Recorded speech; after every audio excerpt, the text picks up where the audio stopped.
આપણે ખાલી સાંભળતા નથી, ખાલી જોતા નથી, આપણે હર ક્ષણે ગુરુને પીતા જઈએ છીએ. અને એ જે રસ ગુરુનો આપણે પીએ છીએ એ આપણને અંદરથી વ્યક્ત થાય છે, આપણી વાણીમાં વ્યક્ત થાય છે, આપણી દ્રષ્ટિમાં વ્યક્ત થાય છે, આપણા સ્પર્શમાં વ્યક્ત થાય છે, આપણા સમજણમાં વ્યક્ત થાય છે. આ મંત્ર બોલવા માટે, આ મંત્રનો ઉપયોગ કરવા માટે પહેલાં એમ કહેવાતું કે ખાલી બ્રાહ્મણ જ ગાયત્રી મંત્ર બોલી શકે. એટલે બ્રાહ્મણ, આપણે જ્યારે બ્રાહ્મણ સમજીએ છીએ એટલે નાતીને બ્રાહ્મણ સમજીએ છીએ. પણ અત્યારે હમણાં આ બેબી બોલી ગઈ કે જેનું આચરણની અંદર બ્રહ્મ તત્વ હોય એને બ્રાહ્મણ કહેવાય, પછી કોઈ પણ નાતીનો હોય. આપણી અંદર પહેલી કઈ ઉપલબ્ધિ હોવી જોઈએ? દ્વેષનો ભાવ.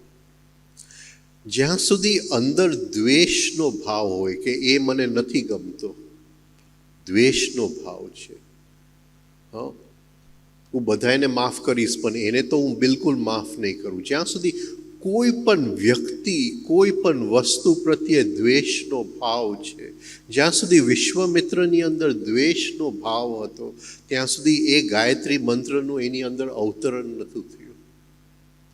તો જ્યાં સુધી અંદર દ્વેષનો ભાવ છે કે મારે કોઈને બતાવી દેવું છે, મારી આની ઉપર રિવેન્જ લેવું છે, ત્યાં સુધી હજી આપણે ગાયત્રી મંત્ર બોલવા માટે લાયક નથી થયા.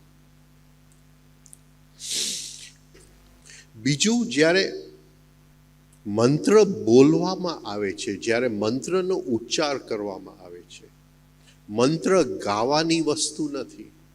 ઇવન ધો આમ મંત્ર ગાયત્રી મંત્ર છે, ગાવાનો મંત્ર, ગાય એટલે ટુ ગાવું, પણ એ ગાવાનો મંત્ર નથી, એ ઉચ્ચાર કરવાનો મંત્ર છે.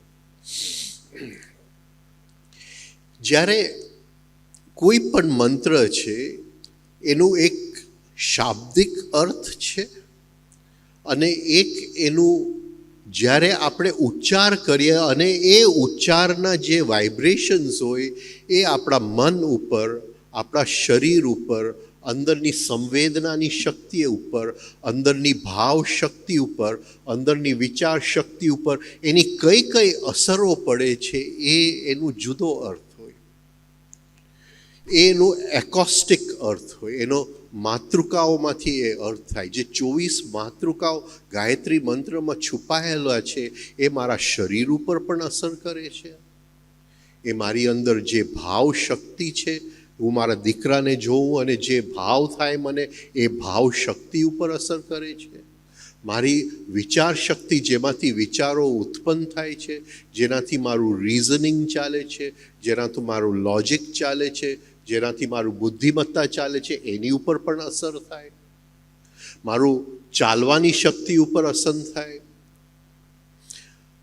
તો અંદરની હરેક શક્તિઓ ઉપર એ ગાયત્રી મંત્રની જે અસર પડે છે એ એના ઉચ્ચારથી અસર પડે છે. તો આ જે રચના જે છે એ ઉચ્ચાર પ્રમાણે રચના ગોઠવવામાં આવી છે. ઓમ ભૂભુવસ્વઃ તત્સવિતુર વરેણ્યમ ભર્ગો દેવસ્ય ધીમહિ ધિયો યો ન પ્રચોદયાત. આજે આપણે એના ઉચ્ચારની અંદર નથી જવું, આપણે એનો શબ્દ અર્થ શું છે, એ શબ્દોની અંદર કયા અર્થ છુપાયેલા છે, આ કઈ યાત્રામાં આ મંત્ર લઈ જાય છે, કયા લક્ષ્ય તરફ લઈ જાય છે, તો એનો અર્થ આ રીતે આપણે કાઢવો પડશે, એનો શબ્દની ગોઠવણી આ રીતે કરવું પડશે. ઓમ ભૂભુવસ્વઃ સવિતા દેવસ્ય વરેણ્યમ તત ભર્ગઃ ધીમહિ યહ નઃ ધિયો પ્રચોદયાત. આ રીતે એનો અર્થ કાઢીને આપણે એના અર્થની થોડી ગહેરાઈમાં, એટલે પહેલી વસ્તુ વેરનો ત્યાગ, દ્વેષનો ત્યાગ. પણ મારે એની ઉપર રિવેન્જ લેવું છે, એની ઉપર મને ગુસ્સો આવે છે, તો હું મંત્ર સવારે 15 મિનિટ બોલી ગયો પણ મંત્ર પ્રમાણે જીવતો તો નથી. મંત્ર પ્રમાણે જીવવું વર્ષો ને વર્ષોની પ્રેક્ટિસ માંગી લે. મંત્ર બોલવું બહુ સહેલું છે. તો બે વસ્તુ તમારી સામે મૂકું છું. આજથી આપણે બોલવાનું તો ચાલુ કરીએ 15 મિનિટ, પણ એની સાથે એક પ્રોમિસ કરીએ કે એ મંત્ર જે કહેવા માંગે છે એ પ્રમાણે હું મારું જીવન ગોઠવતો જાય. એ છે કે આપણે જીવનની અંદર નેગેટિવ ઇમોશન્સ નહીં કરીએ, આપણે રિએક્શન નહીં કરીએ. અને બહુ અઘરું છે આવી રીતે જીવવું. તો ગાયત્રી મંત્ર યોગના શાસનમાંથી આવે છે. તો આપણે આજે એક પ્રોમિસ કરીએ છીએ કે ગાયત્રી મંત્ર આપણે શીખશું, પણ એ પ્રમાણે આપણે આપણું જીવન જે છે એ ગાયત્રી મંત્ર પ્રમાણે જીવવાની કોશિશ કરશું, એ પ્રયાસ કરશું. એની ઉપર મને ગુસ્સો આવે છે તો 2 ક્ષણ હું થબી જઈશ, ઊભો રહે. યોગનું શાસન મને હા પાડે છે ગુસ્સો કરવાનું તો જ હું કરીશ, અને યોગનું શાસન ના પાડે છે તો હું મૌન રહી જઈશ, હું ગુસ્સો નહીં કરું. તો આ એક શીખવા જેવી વસ્તુ છે. હવે એના શબ્દોની અર્થમાં જઈએ. ઓમ ભૂભુવ સ્વઃ સવિતા દેવસ્ય વરેણ્યમ. હવે શરૂઆતની અંદર ઋષિ એક બાઉન્ડ્રી બનાવે છે આપણી માટે કે આ મંત્રની અંદર હું શું કહેવા માંગુ છું. તો એ કહે છે કે ઓમ ભૂભુવ સ્વઃ. તો આ જે મંત્ર છે ગાયત્રી મંત્ર, આ ભૂલોક, ભુવલોક, સ્વહલોક, આ એની બાઉન્ડ્રી છે. આ ગાયત્રી મંત્રની કઈ બાઉન્ડ્રી છે? ભૂ, ભુવ અને સ્વહ. ભૂ એટલે ધ મટીરિયલ વર્લ્ડ, ભુવ એટલે ધ ઇમોશનલ વર્લ્ડ, સ્વહ એટલે ધ મેન્ટલ વર્લ્ડ. ભૂલોકની અંદર કઈ કઈ જગ્યાએ હું ચોટેલો છું. હવે મારે યાત્રામાં જવું છે અને યાત્રામાં જવાનું હશે તો અહીંયા ચોટેલો હશે તો એ યાત્રાની અંદર હું આગળ વધી નહીં શકું. ભૂ એટલે માય મટીરિયલ વર્લ્ડ, મારા મટીરિયલ પોઝેશન્સ, મારું ઘર છે. બધા લોકો કહે છે કે આ મારું ઘર છે. 50 વર્ષ પહેલાં પણ કોઈક કહેતું હતું કે આ મારું ઘર છે. આવતીકાલ પણ કોઈક કહેશે કે આ મારું ઘર છે. તો મારું ઘર જેવું કઈ વસ્તુ છે? મારા ઘર જેવી કોઈ પણ વસ્તુ નથી. આ એક ટેમ્પરરી ફેઝ છે. આ ઘરમાંથી હું પસાર થાઉં છું. પણ મારા ઘરની ઉપર કોઈક છોકરો આવીને કંઈક લીટી કરી જાય તો મારા હૃદયની અંદર લીટી થઈ જાય છે. તો ઋષિ કહે છે કે ભાઈ તું ભૂલોકની અંદર મારા ઘર સાથે ચોટેલો છે, મારા પૈસા સાથે ચોટેલો છે, મારી ગાડી સાથે ચોટેલો છે. આ જે તારી વસ્તુઓ જે છે એને તારે છોડવી નહીં પડે, એની માયા છોડવી પડશે, એની આસક્તિ છોડવી. તારે આ ગાયત્રી મંત્રની યાત્રાએ જવું છે તો એમને નહીં જવાય.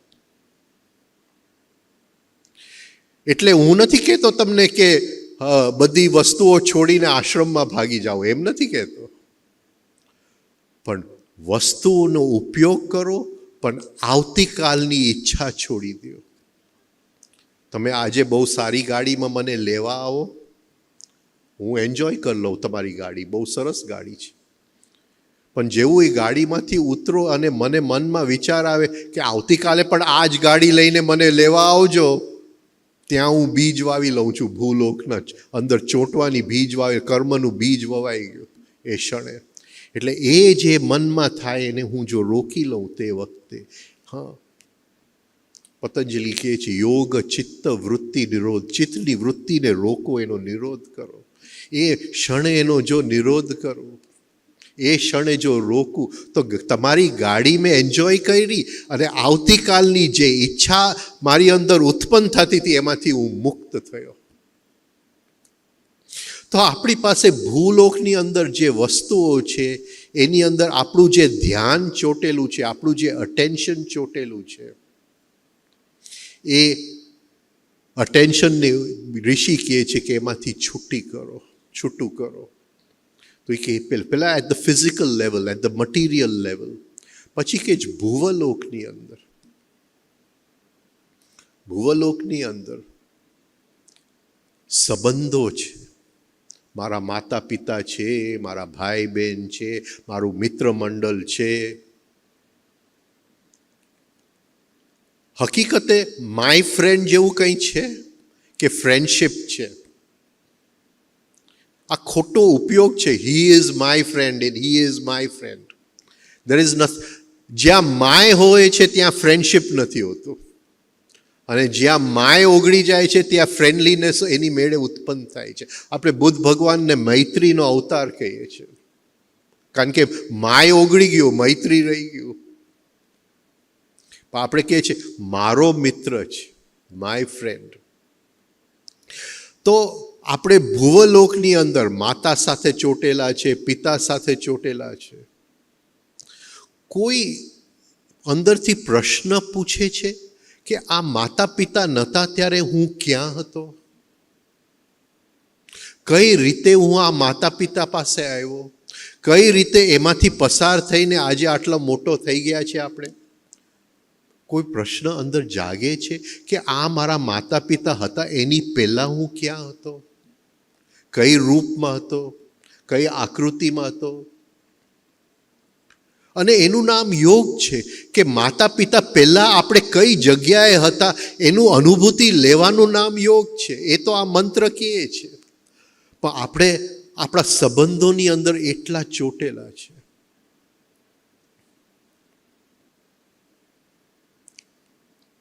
હમણાં જ કોઈકનું મૃત્યુ થયું તો મારે સંદેશો મોકલો, ભાઈ મને બહુ દુઃખ થયું કે આવી રીતે આ વ્યક્તિનું. પણ એક આપણું લક્ષ્ય છે કે હરેક સંબંધમાંથી ઉપર ઉઠવાનું લક્ષ્ય છે. આ મનુષ્ય જીવનો લક્ષ્ય છે. મનુષ્ય એની માટે આવે છે કે સંબંધોની અંદર એ રહી શકે, સંબંધો માતા પિતા મિત્રનું એન્જોય પણ કરી શકે, અને ક્યાંય ચોટે નહીં કે મારો મિત્ર એના ઘરે કેમ ગયો જમવા માટે, ત્યાં એને મને પૂછીને જવું જોઈએ. એ તો મારો દુશ્મન છે, એના ઘરે ન જવાય જમવા માટે. રાઈટ.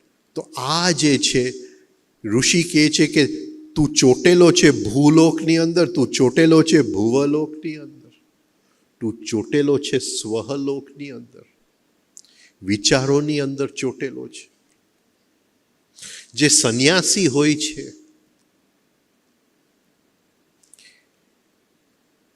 એ કોઈ વિચારની અંદર બંધાતો નથી. એ કોઈ નાતનો નથી, એ કોઈ દેશનો નથી. જ્યારે ભગવાને આ સૃષ્ટિ બનાવી તો એને કોઈ આકૃતિ નથી બનાવી કે આ ભારત દેશ છે ને આ યુરોપનો દેશ છે. આપણા મનમાં વિચાર છે કે હું ભારતીય, એ યુરોપિયન, એ અંગ્રેજ. આ મનના વિચારો છે. અને વિચાર માણસને અલગ કરે છે, વિચાર માણસને એક નથી કરતું.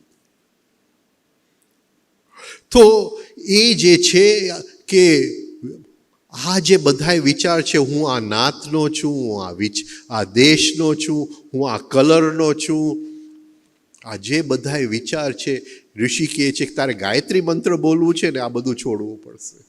તારો હવે કોઈ નાત નથી, તારો હવે કોઈ દેશ નથી, તું એક સંપૂર્ણ વ્યક્તિ છે. એટલે ઋષિએ ચાલુ કર્યું ઓમ ભૂ ભુવ સ્વઃ. એ કે આ મંત્ર બોલવા માટે આ પ્રી એમ્બલ છે. આપણું કોન્સ્ટિટ્યુશન ઓફ ઇન્ડિયા છે એનું પ્રી એમ્બલ છે. આ એનું પૂર્વ ભૂમિકા છે આ મંત્ર બોલવા માટે. કે પહેલાં તું જે જગ્યાએ ચોટેલો છે, જે જગ્યાએ તારો જીવ ચોટેલો છે, અને કોઈ કહી શકે કે મારો જીવ ચોટેલો છે એનું લક્ષણ શું? કોઈ કહી શકે મારો જીવ ચોટેલો છે એનું લક્ષણ શું?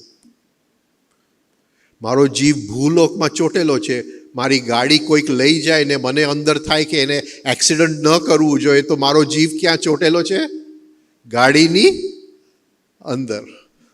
હા, મારા પૈસા ક્યાંય ખોવાઈ જાય કોઈક ખોટા સોદાની અંદર, અને મને અંદરથી બહુ જ અંદર ડિપ્રેશન આવી જાય, તો મારો જીવ કોની સાથે ચોટેલો છે?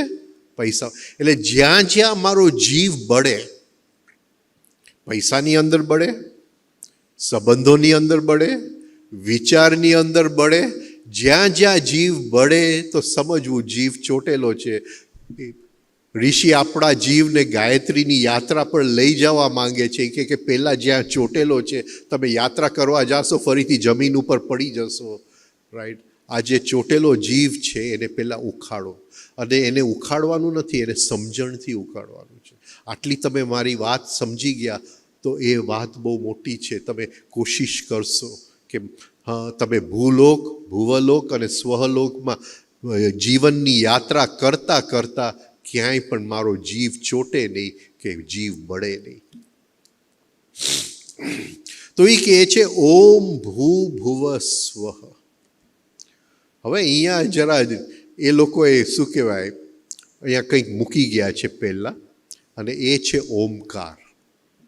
શરૂઆત ઓમકારથી કર્યો છે. હવે ગયા વર્ષે અહીંયા ઓમકાર ઉપર બોલી ગયો તો એકવાર, પણ હવે ફરીથી હું જરાક બોલીશ. પણ આપણે જરા સમજવું કે ખાલી એને નાની બાઉન્ડ્રી નથી બનાવી ભૂ ભુવ સ્વ, એને એક એની પહેલાં શું શબ્દ મૂકી દીધો? ઓમ. એટલે ઓમના હવે બાઉન્ડ્રી જરા મોટી થઈ ગઈ. ભૂ ભુવ સ્વની પાર પણ બાઉન્ડ્રી ગઈ. પણ પહેલાં આપણે એના શબ્દો જોઈ લઈએ. ઓમ ભૂ ભુવ સ્વ સવિતા દેવસ્ય વરેણ્યમ. આ ભૂભુવ સ્વહની અંદર કોઈ પણ વરવા યોગ્ય છે. વરવા એટલે આપણે સ્વયંવર, હારમાળા પહેરાવવા યોગ્ય છે. વર એટલે ટુ ચૂઝ, વૃમાંથી આવે છે ટુ ચૂઝ. એટલે કંઈ પણ વસ્તુ ચૂઝ કરવા જેવું છે. આ ત્રણેય લોકની અંદર ભૂભુવ સ્વહમાં if anything is worth choosing it is this Savita Dev જે અત્યારે આપણી ઉપર પ્રકાશ ફેંકી રહી છે. આ સૂર્ય જે સામે દેખાય છે એ પ્રકાશ ફેંકી, એના થકી આપણે જીવીએ છીએ, એના થકી આપણે શ્વાસ લઈએ છીએ, એના થકી આપણે વિચાર કરીએ છીએ. આપણું જે જીવન જે છે એનો સ્ત્રોત સૂર્ય છે. એ સવિતા દેવ. સવિતા એટલે ધ જેનરેટિંગ ફોર્સ. એ સવિતાને જગાડવાની જરૂર છે. જીવનની નાની નાની વસ્તુમાં એ સવિતા શક્તિને જગાડવાની જરૂર છે. સવિતા એટલે ધ ક્રિએટિવ ફોર્સ. તમે ખાલી ટેબલ ઉપર કાંટા ચમચી ગોઠવતા હો, પણ એ ટેબલ ઉપર કાંટા ચમચી તમે આર્ટિસ્ટિકલી ગોઠવો તો અંદરથી ક્રિએટિવ ફોર્સ, અંદરથી આર્ટિસ્ટિક ફોર્સ ઉત્પન્ન થાય છે. એ સવિતા દેવનું અવતરણ થયું આપણી અંદર. તમે ખાલી તમારું ટૂથબ્રશ ને ટૂથપેસ્ટ એક શું કહેવાય ગ્લાસની અંદર મૂકો છો, પણ તમે સરખી ગોઠવીને મૂકો તો એ સવિતા દેવનું આપણી અંદર અવતરણ થાય છે. તમે ઘરની બહાર શૂઝ કાઢો, ફેંકીને કાઢો તો દુશાસન છે, અને સરખી રીતે શૂઝ કાઢો તો અથ યોગ અનુશાસનમ છે. એ અથ યોગ અનુશાસનની અંદર સવિતા દેવ વ્યક્ત થાય છે. તો ઋષિ કહે છે કે આ ભૂભુવ સ્વહની અંદર એક જ વસ્તુ વરવા યોગ્ય છે.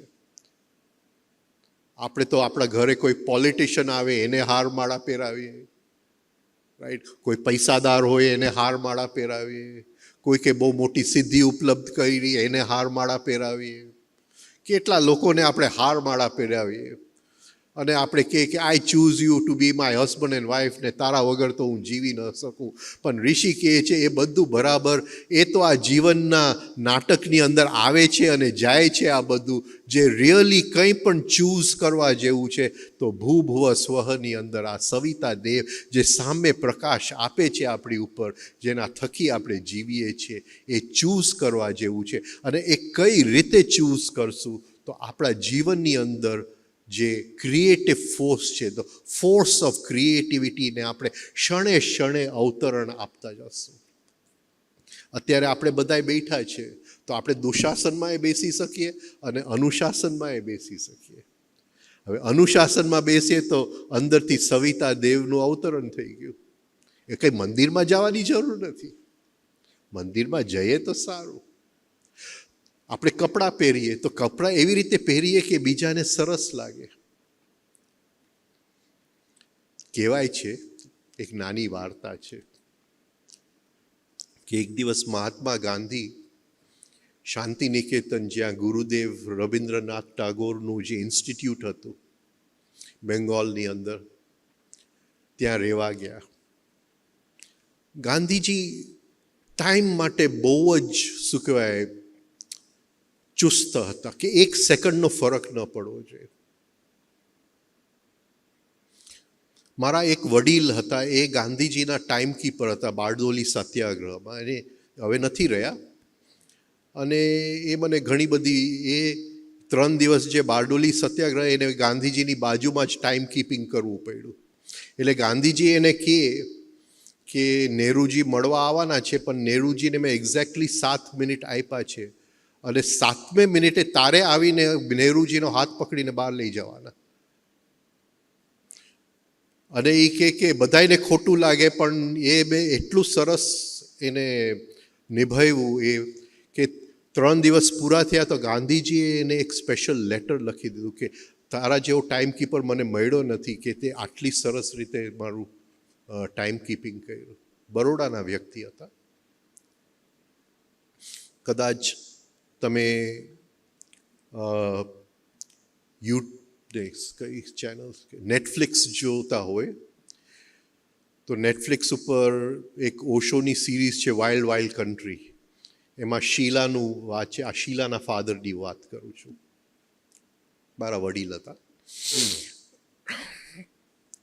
તો ગાંધીજી ટાઈમ માટે બહુ ચુસ્ત હતા અને શાંતિ નિકેતન ગયા. અને રવિન્દ્રનાથ ટાગોર એના દાઢીને અરીસાની સામે ઓળતા હતા. અને ગાંધીજી રૂમની બહાર ઊભા રહીને જોતા હતા, એ દાઢી ઓઢ્યા કરે. 5 વાગ્યાનો ટાઈમ હતો ચાલવા જવાનો, બંનેને વોક પર જવાનો હતો. 5ના 5:30 થયા, ગાંધીજી ઊભા ને ઊભા. પછી રવિન્દ્રનાથ ઊભા થયા અને ચાલવા ગયા. પછી ગાંધીજીએ જરા એમને કીધું કે આપણે 5 વાગ્યાનો ટાઈમ નક્કી હતો, કે વાત તમારી સાચી, પણ મારી દાઢીનું એક વાળ પણ ખોટી જગ્યાએ હોય તો બીજાની ઉપર એ હિંસા થઈ જાય છે. ગાંધીજી એના ડાયરીમાં લખે છે કે મને પહેલી વાર કોઈક બીજાએ આવી આટલું સૂક્ષ્મ અહિંસાનો પાઠ ભજવ્યો, મને અહિંસાનો પાઠ મળ્યો. તો આપણા જે કપડાં હોય એ કોઈકની ઉપર હિંસાત્મક વિચાર, કોઈકની ઉપર દ્વેષનો વિચાર એ અંદર ઉત્પન્ન કરતું હોય, તો એવી રીતે આપણે કપડાં પહેરીએ કે અંદરથી સવિતા દેવ, ક્રિએટિવ ફોર્સ ઉત્પન્ન થાય. તો જીવનના હરેક ક્ષેત્રની અંદર આપણે ક્રિએટિવિટીનો અવતરણ કરી શકીએ, એનું પાલન કરી શકીએ, એનું પોષણ કરી શકીએ. તો ઋષિ કહે છે ઓમ ભૂભુવ સ્વઃ સવિતા દેવસ્ય વરેણ્યમ, કે આ ત્રણેય લોકની અંદર એક જ વસ્તુ વરવા યોગ્ય છે, એ છે સવિતા દેવ. તત ભર્ગ ધીમહિ. હવે ઋષિ કહે છે કે તત ભર્ગ ધીમહિ. ધીમહિ એટલે આઈ મેડિટેટ અપોન, એની ઉપર હું ધ્યાન ધરું છું. કોની ઉપર ધ્યાન ધરું છું? સવિતા દેવ ઉપર ધ્યાન નથી ધરતો. વરવા યોગ્ય સવિતા દેવ છે, પણ એની ઉપર હું ધ્યાન નથી ધરતો. તત ભર્ગ, એના ભર્ગ ઉપર ધ્યાન ધરું છું. મારા એક ગુરુ હતા સ્વામી રામદુલારે બાપુ. 7 વર્ષ એ મારા ગુરુ રહ્યા, અને 7 વર્ષ આખા ઇન્ડિયા એમની સાથે ફર્યો. તો એક વખત મને લઈ ગયા કોનારક 1980ની અંદર, અને કોનારકમાં સૂર્યગ્રહણ હતું તે વખતે. આઈ થિંક ઇટ વોઝ ફેબ્રુઆરી. અને સૂર્યગ્રહણ થઈ ગયું એટલે સૂર્યનો પ્રકાશ ન દેખાય, એ આખું ગ્રહણ થઈ જાય. પણ સૂર્યની આભા, એનું ભર્ગ, એટલે એ કહે છે, ઋષિ કહે છે કે હું સૂર્યના પ્રકાશ ઉપર તમને ધ્યાન ધરવાનું નથી કહેતો. તત ભર્ગ ધીમહિ, એના ભર્ગ ઉપર, એના પ્રકાશના પ્રકાશ ઉપર ધ્યાન દેવાનું કહું છું. એના પ્રકાશની અંદર જે રહસ્ય છુપાયેલું છે એની ઉપર ધ્યાન દેવાનું કહું છું. હવે મંત્ર બોલવું અને મંત્ર કેમ જીવવું એ હવે અહીંથી ચાલુ થશે. આઈ હોપ કે તમે લોકો મારી સાથે છો, કોઈ બોર નથી થતા. તો આ સૂર્યમાંથી આપણે કઈ જાતનો ભરગહ ને ગ્રહણ કરીએ છીએ? તો આપણે ખાવાનું ખાઈએ છીએ, આપણું જે બપોરે રસોઈ આવશે એ શેમાંથી આવે છે? સૂર્યમાંથી આવે છે. આ આભામંડળમાં આપણે શ્વાસ લઈએ છીએ તો એ શ્વાસ શેમાંથી આવે છે? ઓક્સિજન શેમાંથી બને છે? સૂર્યના પ્રકાશમાંથી બને છે. એ જ્યારે વનસ્પતિના પાંદડા ઉપર સૂર્યનો પ્રકાશ બને છે એ ઓક્સિજન છોડે છે. હું તમને જોઈ શકું છું, તો હું તમને જોઉં છું તો તમને નથી જોતો, મારું ધ્યાન તમારી ઉપર પડે છે. હવે આ બહુ ગહેરી વાત છે શાસ્ત્રની, અને આપણા શાસ્ત્ર આની અંદર ખૂબ ગહેરાઈમાં ગયા છે, એટલે એને દર્શન કહેવાય. આપણે ત્યાં કદાચ તમને ખ્યાલ હોય તો 6 દર્શન છે. આ 6 જે દર્શન છે એ હિન્દુ નથી, એ મુસ્લિમ નથી, એ મનુષ્યની અંદર જ્યારે કોઈ પણ ધર્મ નહોતો એની પહેલાંના આ 6 દર્શન છે. દર્શન એટલે how to see. When I am looking at you, what am I looking at? એટલે મને એમ લાગે છે કે હું તમને જોઉં છું, પણ તમારા જે છે ઇલેક્ટ્રોમેગ્નેટિક ઇમ્પલ્સીસ મારા આંખમાંથી અંદર આવે છે અને તમારું ચિત્ર મારા મનના સ્ક્રીન ઉપર ઉત્પન્ન થાય છે. હું તમને નથી જોતો. કોને જોઉં છું? અંદર જે તમારું ચિત્ર ઉત્પન્ન થયું, યોગની અંદર એ ચિત્રને વૃત્તિ કહેવાય. યોગ ચિત્ત વૃત્તિ નિરોધ. તો 3 જગ્યાએ આપણે સૂર્યનું ભર્ગ અંદર આવે છે. એક આપણા ખોરાકની અંદર, એક આપણા શ્વાસ લેવાની અંદર, અને એક જ્યારે આપણે 5 ઇન્દ્રિયોનો ઉપયોગ કરીએ છીએ. એ 5 ઇન્દ્રિયોનો ઉપયોગ કરીએ છીએ ત્યારે એ જે થકી એ ઉપયોગ થઈ શકે છે એ સૂર્યના પ્રકાશ થકી, સૂર્યના પ્રાણ થકી ઉત્પન્ન થાય. આપણે કરીએ છીએ. સવારના પોરમાં જ્યારે ઉઠીએ ત્યારે પહેલી વસ્તુ આપણે થેન્ક યુ બોલવું જોઈએ, કે થેન્ક યુ બોલવું જોઈએ કે આ 5 ઇન્દ્રિય મળ્યા છે મને, હું જોઈ શકું છું, હું સ્પર્શ કરી શકું છું. આ જે જીવનનો આનંદ લૂંટવા માટે આ 5 ઇન્દ્રિય જે આપણને આપ્યા છે એની બદલે એક ગ્રેટિટ્યૂડનો ભાવ. આ આપણે બેબી બોલી ગઈ હમણાં, ઈશ્વર એટલે ગ્રેટિટ્યૂડ, થેન્કફુલનેસ. એ ગ્રેટિટ્યૂડ સવારના પોરમાં પહેલી આપણી આંખ ઉગડે એની સાથે આ પ્રાર્થના, થેન્ક યુ કે મારા 5 ઇન્દ્રિય એટલા સરસ રીતે આ દુનિયાને હું અનુભવ કરી શકું છું, આ સૃષ્ટિનો અનુભવ કરી શકું છું. તો એ કહે છે કે આ જે ભર્ગ, તો આપણે પૂછવું પડે આપણી જાતને કે આપણે કઈ રીતે ખાઈએ છીએ.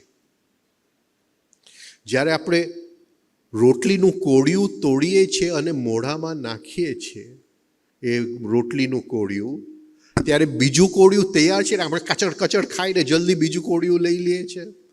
તો એની અંદર સવિતા દેવ નથી, એની અંદર ક્રિએટિવ ફોર્સ નથી. હવે ઋષિ કહે છે કે તું જ્યારે જમવા બેસ અને તારું ખાવાનું ખા તો એક ક્રિએટિવલી જમજે. ક્રિએટિવલી જમવાનું એટલે મેથેમેટિક્સ નહીં કે 32 વખત ચાવવાનું, એમ નથી કહેતો, પણ એક અંદરની સંવેદનાની શક્તિ સાથે જમજે. એટલે એ કહે છે કે જ્યારે જમો ત્યારે એક કોળિયું મોઢામાં ગયું હોય તો બીજું કોળિયું તોડતો નહીં. એક કોળિયું પહેલાં એન્જોય કરી લેજો. એક કોળિયું નીચે જાય પછી બીજું કોળિયું તોડજો. એક ભાઈને મળવા ગયો હતો, એને જસ્ટ હાર્ટ એટેક આવેલું અને એને એન્જિયોપ્લાસ્ટી કરાવેલું, થોડા સ્ટેન્ટ મુકાવ્યા હતા. એટલે ગયો ઘરે ત્યારે એ કંઈક ખાતા હશે તો ચમચી લઈને ખાતા હતા, એક કોળિયું મોઢામાં ગયું, બીજું તૈયાર. મેં કીધું આની લીધે તો હાર્ટ એટેક આવ્યો, આ હાર્ટ એટેકનું કારણ. હવે એક કોળિયું ગયું, તું રાહ જો ભાઈ. બીજું આપણે કરી શકીએ કે પગ બંને જમીન ઉપર હોય, કે આ ધરતીની સંવેદના લેતા લેતા હું જમી શકું. એટલે આપણે જ્યારે જમીએ આપણી થાળીની અંદર દુશાસન થઈ જાય છે, ખીચડી બનાવીએ છીએ આપણી બધી વસ્તુઓ, કે એક ક્રિએટિવ ફોર્સ સાથે આપણે જમીએ છીએ. તો સવિતા દેવ વરેણ્યમ, એને આપણે ચૂઝ કર્યું, સવિતા દેવનું. તો પહેલી વસ્તુ, જે ખોરાક આપણી અંદર જાય છે એ ક્રિએટિવલી અંદર જાય છે, ઇન્ટેલિજન્ટલી અંદર જાય છે, કે દુશાસનથી જ અંદર જાય છે, કેઓસથી જ અંદર ધડાધડ ખાઈને હાલતા થઈ ગયા. તો કોઈ પણ ભાવ વગર આપણે ખાઈએ છીએ, કોઈ પણ થેન્કફુલનેસ વગર આપણે જમીએ છીએ. તો પહેલું ઋષિ કહે છે કે એ જો ભર્ગ ઉપર ત્યારે તત ભર્ગ ધીમય, આઈ મેડિટેટ અપોન એનું ભર્ગ, એ સૂર્યના પ્રકાશના ભર્ગ ઉપર હું ધ્યાન ધરું છું, હું કઈ રીતે ખાઉં છું, પછી કઈ રીતે શ્વાસ લઉં છું, આ 24 કલાક શ્વાસ લઉં છું, આપણું શ્વાસ કઈ રીતે ચાલે છે. અત્યારે એની ઉપર મને ગુસ્સો છે તો મારો શ્વાસ ગુસ્સો છે, અંદર ચાલાકી છે મારી અંદર, એના ખિસ્સામાંથી 10 રૂપિયા મારે લઈ લેવા છે, તો શ્વાસ એ રીતે ચાલે છે. અંદર મને આગ્રહ બહુ છે કોઈ વસ્તુનો, તો શ્વાસ મારો એકદમ ભીનો થઈ ગયો. હરેક મનની સ્થિતિ શ્વાસની અંદર છે. તો શ્વાસ હું લયમાં લઈ શકું, શ્વાસ હું રિધમમાં લઈ શકું. મારે તમને શીખડાવવું છે રિધમમાં શ્વાસ કેમ લેવું, અને એ રિધમમાં શ્વાસ લઈ અને એ રિધમમાં શ્વાસ લેતા લેતા ગાયત્રી મંત્ર કેમ બોલવું, એ શીખડાવવું છે તમને. તમારું જીવન બદલાઈ જશે. હું શ્વાસ કેઓટિકલી લઉં છું, દુશાસનમાં લઉં છું, કે શ્વાસ અનુશાસનમાં લઉં છું, શ્વાસ રિધમમાં લઉં છું. અને શ્વાસ રિધમમાં હોય તો મારા વિચાર પણ રિધમમાં હોય, પછી વિચાર આડા તેડા ન થઈ જાય. શ્વાસ રિધમમાં હોય તો અહીંયા મેડિટેશનમાં હોય. મને ઘણા લોકો પૂછે કે તમે મેડિટેશન કરો છો? હું કહું ભાઈ હું કરતો નથી, હું જીવું છું 24 કલાક. એક પણ મારા મનની અંદર મારા અનુમતિ સિવાય વિચાર આવી નથી શકતો. આ મારું ગુરુની કૃપા છે મારી ઉપર, અને એ વસ્તુ તમારી સાથે શેર કરવા આવ્યો છું કે આ મનની ઉપર જો આપણું કાબુ મળી જાય તો એ મનથી અઘરું કોઈ વસ્તુ નથી આ સૃષ્ટિની અંદર. અને શ્વાસ દ્વારા જો કાબુમાં આવી જાય તો એનાથી સરળ કોઈ ઉપાય નથી. તો ઋષિ કહે છે કે આ ત્રણેય લોકની અંદર એ સવિતા દેવને હું વરું છું તો ખરું, પણ એના ભર્ગ ઉપર હું ધ્યાન ધરું છું. એમાંથી હું ખાઉં છું, એમાંથી હું શ્વાસ લઉં છું, એમાંથી મારા 5 ઇન્દ્રિય ચાલે છે. હું 5 ઇન્દ્રિયોનો ઉપયોગ કઈ રીતે કરું છું. હરેક શબ્દ ઓમકાર છે. તો જ્યારે હું કોઈની સાથે બોલું છું ત્યારે કઈ જાતના શબ્દનો ઉપયોગ કરું છું.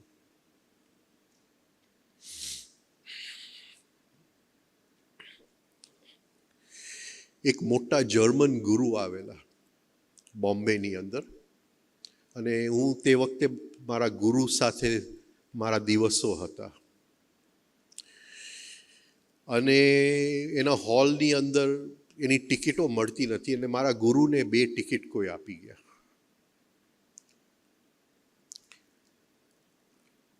અને અમે એ જર્મન ગુરુને સાંભળવા ગયા ત્યાં.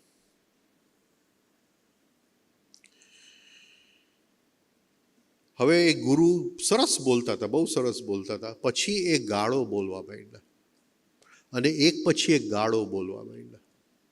એટલે મારા ગુરુ કહે કે ચલ બેટા, હવે આપણો ટાઈમ અહીંયા પૂરો થઈ ગયો, આપણે આગળ નથી સાંભળવું. એટલે જે પ્રોગ્રામ માટે ટિકિટોની મારામારી હતી એ આપણને 2 મળી હતી, પણ એ પ્રોગ્રામ અમે 15 થી 20 મિનિટ સાંભળ્યો.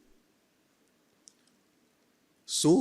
એને કીધું કે શબ્દની ઉપર જો અનુશાસન ન હોય, વાણીની ઉપર વાણીનું અવતરણ થયું છે. આપણને કોઈક દિવ્ય લોકમાંથી આ વાણી ઉપયોગ કરવા માટે મળ્યું છે.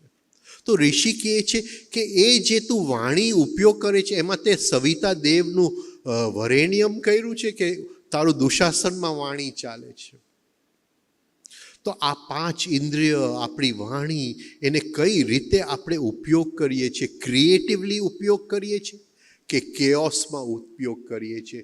તો ઋષિ કહે છે ઓમ ભૂભુવ સ્વઃ સવિતા દેવસ્ય વરેણ્યમ, કે આ ત્રણેય લોકમાં સવિતા દેવ વરવા યોગ્ય છે, પણ એને આપણા જીવનમાં ઉતારવા વધારે અઘરું છે. એટલે એના ભર્ગ ઉપર, એના પ્રકાશ કોઈ પણ સૂર્ય સામે જોઈ શકે એ ગાયત્રી મંત્ર નથી. એ ગાયત્રી મંત્રને જીવનમાં ઉતારવું એ ગાયત્રી મંત્ર છે.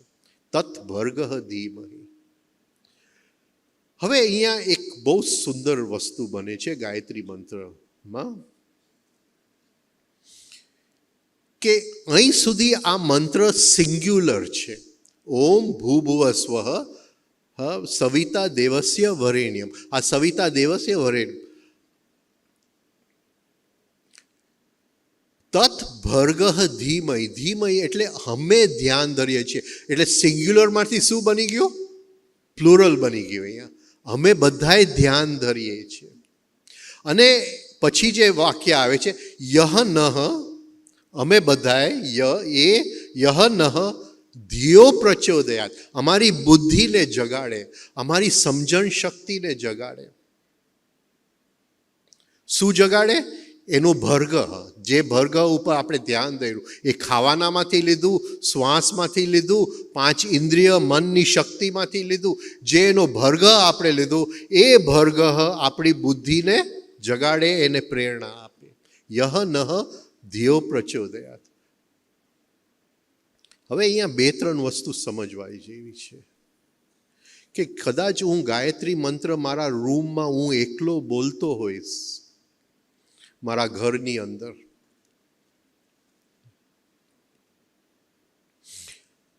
તત ભર્ગ ધીમહિ, અને ઘરના બાકીના 5 મેમ્બર એ ગાયત્રી મંત્ર ન પણ બોલતા હોય, એને રસ પણ ન હોય એ ગાયત્રી મંત્રની અંદર, પણ એ ગાયત્રી મંત્ર ઋષિએ કેવું બનાવ્યું છે કે ખાલી આપણે જો એક ખૂણામાં બોલતા હશું આપણા ઘરની અંદર, તો એ ઘરની અંદર જેટલા પણ લોકો છે એની ઉપર એની યહ નહ ધિયો પ્રચોદયાત, એ બધાની ઉપર, એના ઇન્ટેલિજન્સની ઉપર, એની બુદ્ધિની ઉપર, એની બુદ્ધિને પ્રેરણા આપશે. કારણ કે એ સિંગ્યુલરમાંથી એ મંત્ર પ્લુરલ થઈ ગયું, એક વચનમાંથી બહુવચન થઈ ગયું. આઈ ડોન્ટ નો આ વસ્તુ સમજમાં આવે છે હું શું કહેવા માંગુ છું. એક ઋષિની કલ્પના છે. ઋષિની કલ્પના છે ધ 1% ઇફેક્ટ એને કહેવાય છે. એટલે ઋષિની કલ્પના ખોટી ન હોય. આપણે ઋષિની કલ્પના ન કહેવાય, એને ઋષિની સંકલ્પ કહેવાય. એટલે એક ગામ છે, સુરત ગામ છે, અને સુરત ગામમાં આપણે ગણીએ કે 1000 લોકો રહે છે. તો 1000 લોકોનું 1% કેટલું થાય? 10. 10 થયું. 10 is 1% of 1000. 1% of 100 is 1. Right? એટલે આને 1% ઇફેક્ટ કહેવાય. એટલે ઋષિની આ કલ્પના છે, અને એ ગાયત્રી મંત્રની અંદર છે એ કલ્પના. એટલે ઋષિ શું કહે છે? The 1% effect. રાઈટ? એટલે એને અહીંયા મૂક્યું છે. એને નથી મૂક્યું કે હું ધ્યાન ધરું છું, અમો ધ્યાન ધરીએ છીએ અને અમારા બુદ્ધિને જગાડો. એ કે પહેલા એને સિંગ્યુલર મૂક્યું કે સવિતા દેવને, અને સિંગ્યુલરમાંથી પ્લુરલ કરી નાખ્યું.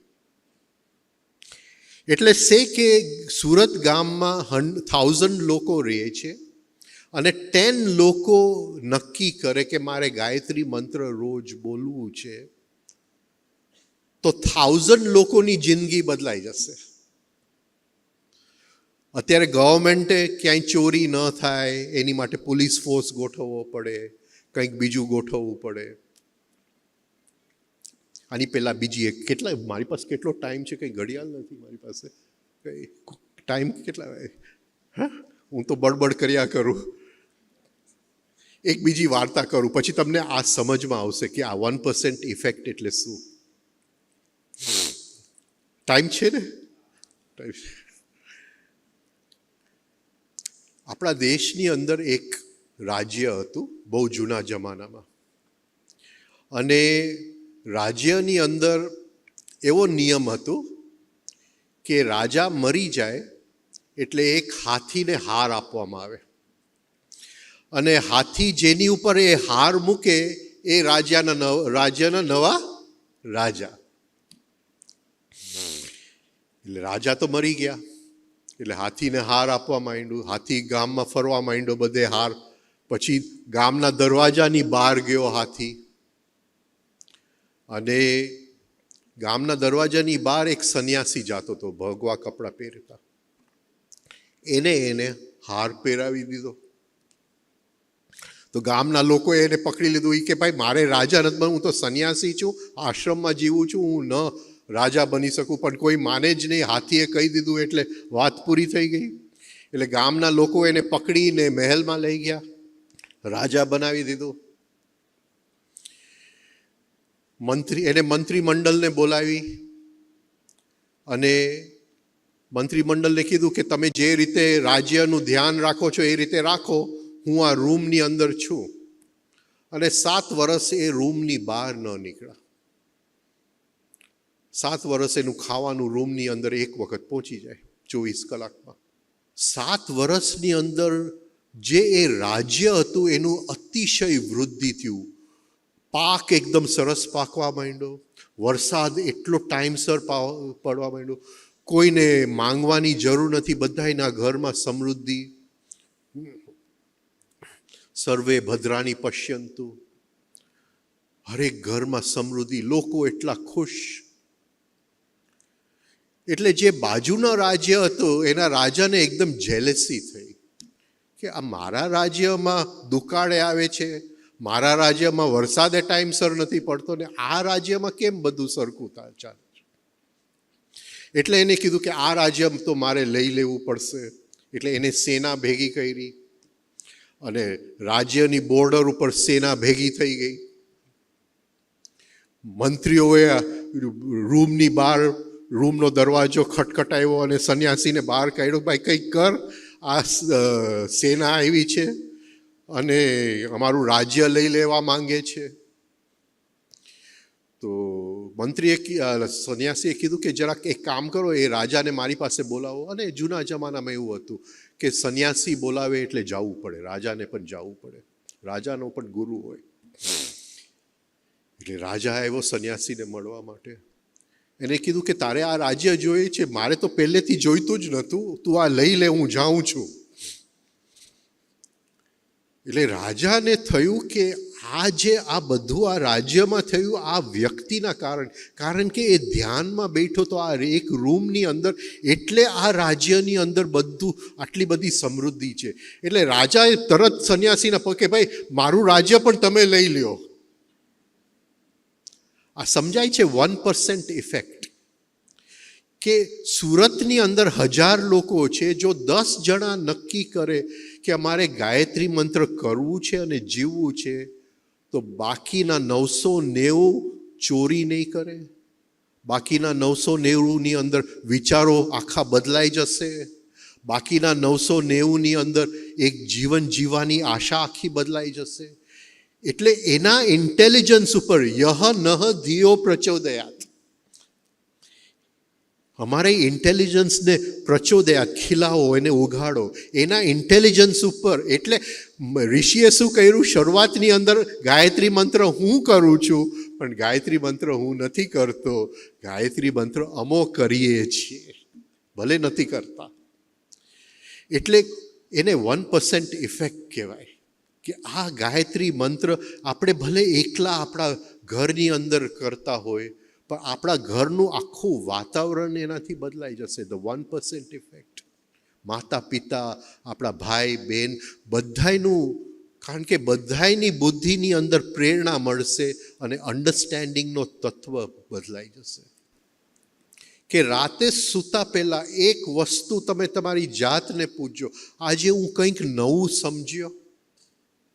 એ જે ભગવાને શક્તિ આપી છે, યહ નહ ધિયો પ્રચોદયાત, એ ધિયો, એ ધી શક્તિ જે આપી છે અંદર, બુદ્ધિની જે શક્તિ આપી છે, એની કંઈક મેં આજે ઉપયોગ, જો રૂટીન કર્યું તો કંઈ નથી સમજ્યો. હું નથી કહેતો કે અધ્યાત્મનું જ સમજો, રાઈટ, કે ગીતા લઈને બેસી જાઓ કે યોગ સૂત્ર લઈને બેસી જાઓ, હું એમ નથી કહેતો. કોઈ પણ નવી વસ્તુ આજ સમજવાની મેં પ્રેરણા કરી, મેં એક કોશિશ કરી. તો એ જે બુદ્ધિ આપણી અંદર પડી છે, જેની માટે આપણે ગાયત્રી મંત્ર બોલીએ છીએ, એ બુદ્ધિ હવે ખીલશે. યહ નહ ધિયો પ્રચોદયાત. નાનપણમાં હું ટેબલ સમજતો તો 2 2s are 4, અને જે ટીચરે 4 એપલ કર્યા, જો આ 2 અને 2 4 થઈ ગયા, અને હું સમજી ગયો 2 2s are 4. એ જે અંદર સમજણની ટ્યુબલાઇટ થઈ, એ જે અંદરનું પ્રકાશ ખીલ્યું, તત્ભર્ગ ધીમય, એ જે પ્રકાશનું ભર્ગ અંદર ખીલ્યું, એ જે સમજણ શક્તિ અંદર ખીલ્યું, એ રોજ ખીલે છે કે એ પછી ડેડ ટ્યુબલાઇટ બની ગઈ છે, એ મરી ગયું છે અને રૂટીનમાં મારો જીવન ચાલતો જાય છે. તો મૃત્યુ વખતે જેટલા ક્ષણ, અને હું આ ખાલી અધ્યાત્મન સમજણની કોઈ પણ વિષય સમજવા માટે મેં જે પ્રેરણા કરી છે, એ જે અંદર બુદ્ધિ શક્તિ ખીલે છે, એ બધાય ક્ષણો ભેગા થશે અને મૃત્યુ વખતે એક ટીપું બનશે અને મારી સાથે આવશે. હું એક પાનું વાંચીશ ને સમજી જઈશ, બીજો વ્યક્તિ 10 વખત વાંચશે, નહીં સમજી શકે. આ સમજાય છે હું શું કહેવા માંગુ છું? એટલે એ ગાયત્રી મંત્ર મારે જીવવું છે, અને જીવવાનો મતલબ એ છે કે આજે હું શું નવું સમજ્યો. એ બુદ્ધિ શક્તિ જે મને ભગવાને આપેલી છે, એ બુદ્ધિ શક્તિને મેં ઉપયોગ કરી કે મિકેનિકલી રૂટીન મારો દિવસ નીકળી ગયો, મને તો ટાઈમ જ ન મળ્યો કંઈ પણ નવું સમજવા માટે. તો એ મૃત્યુ વખતે આ બાકીની 40-50 વર્ષ પછીનું જીવન ખાલી હશે, જે થોડા ક્ષણો સમજણના હશે, એ નાનપણના હશે, કોલેજ વખતના હશે, એ ભેગા થશે અને એ હાવ મળતું દીપક સમજવાનું એ મારી સાથે જશે. તો રોજ નક્કી કરજો, રોજ પૂછજો, હા હું શું સમજ્યો. તો ઋષિ કહે છે ઓમ ભૂભુવ સ્વઃ સવિતા દેવસ્ય વરેણ્યમ, કે આ સવિતા દેવ વરવા યોગ્ય છે. એમાંથી હું જમું છું, એમાંથી હું શ્વાસ લઉં છું, એમાંથી હું 5 ઇન્દ્રિયોનો ઉપયોગ કરું છું, રાઈટ. એટલે એનો ભર્ગ હું મારા જીવનમાં ક્રિએટિવ એનર્જી, આર્ટિસ્ટિક એનર્જી દ્વારા એ ભર્ગ, એક ગાર્ડન બનાવું, ગાર્ડનની અંદર બધું ગોઠવું, એ એનર્જી દ્વારા એ જેનરેટિંગ ફોર્સને હું અવતરણ આપું છું, અને એ મારી બુદ્ધિને પ્રેરણા આપે. યહ નહ ધિયો પ્રચોદયાત, એ મારી બુદ્ધિને પ્રેરણા આપે. હવે થોડીક ગાયત્રી મંત્રની થોડી ગહેરાઈમાં જાય. હવે આટલું આપણે સમજી ગયા, હા હવે થોડીક વધારે ગહેરાઈમાં જાય. ઓમ ભૂભુવ સ્વઃ, એટલે એને પહેલા ઓમકાર મૂકી દીધું હતું. હવે આ ઓમકાર શું છે? ચાલાકી વાપરી ઋષિ. ભૂભુવ સ્વઃ તો આટલું આપણે સમજી ગયા, વાત પૂરી થઈ ગઈ. પણ પહેલાં એને ઓમકાર મૂકી દીધો, અને પછી વચ્ચે પણ એને થોડોક આપણી સાથે શું કહેવાય કપટ કરી ગયા છે, એ પણ આપણે સમજી લઈએ. જ્યારે આ સૃષ્ટિ નહોતું, જ્યારે એક ખાલી એમ્પ્ટી સ્પેસ હતું, સાયન્સ કહે છે કે ભૂલોકની અંદર, કારણ કે સાયન્સ ખાલી ભૂલોકની વાત કરી શકે છે, સાયન્સને ભૂવલોક સુધી તો પહોંચ્યું નથી, સ્વહલોક સુધી તો ક્યારે પહોંચશે ખબર નથી. અને મારા ગુરુ મને કહેતા કે ભૂવલોક સ્વહલોકનું 10% રિફ્લેક્શન છે, અને ભૂવલોકનું 1% રિફ્રેક્શન છે. એટલે સાયન્સ હજી 1%માં જ રમી રહ્યું છે, 99% તો હજી એની બહાર જ છે. પણ સાયન્સ કહે છે, અને લોઝ તો સેમ છે, ભૂલોકના નિયમ હોય, ભૂવલોકના નિયમ હોય, સ્વહલોક લો છે. તો સાયન્સ કહે છે કે પહેલાં જસ્ટ એક નેબ્યુલા હતી, ક્લાઉડ્સ ઓફ નેબ્યુલા, રાઈટ. અને એ ગોઠવવા માંડ્યા એક સર્કલની અંદર, અને એની આજુબાજુ એક ગેલેક્સીઝ, એક સેન્ટરની આજુબાજુ ક્લાઉડ્સ ફરવા માંડ્યા અને ગેલેક્સીઝ ઉત્પન્ન થયા. એવી રીતે આપણા ઋષિઓ કહે છે કે પહેલાં સૃષ્ટિની અંદર એમ્પ્ટીનેસ હતું, વોઇડ, ડાર્કનેસ, કારણ કે પ્રકાશ પણ મટીરિયલ છે, કંઈ નહોતું. હવે હું બહુ વાર્તાઓ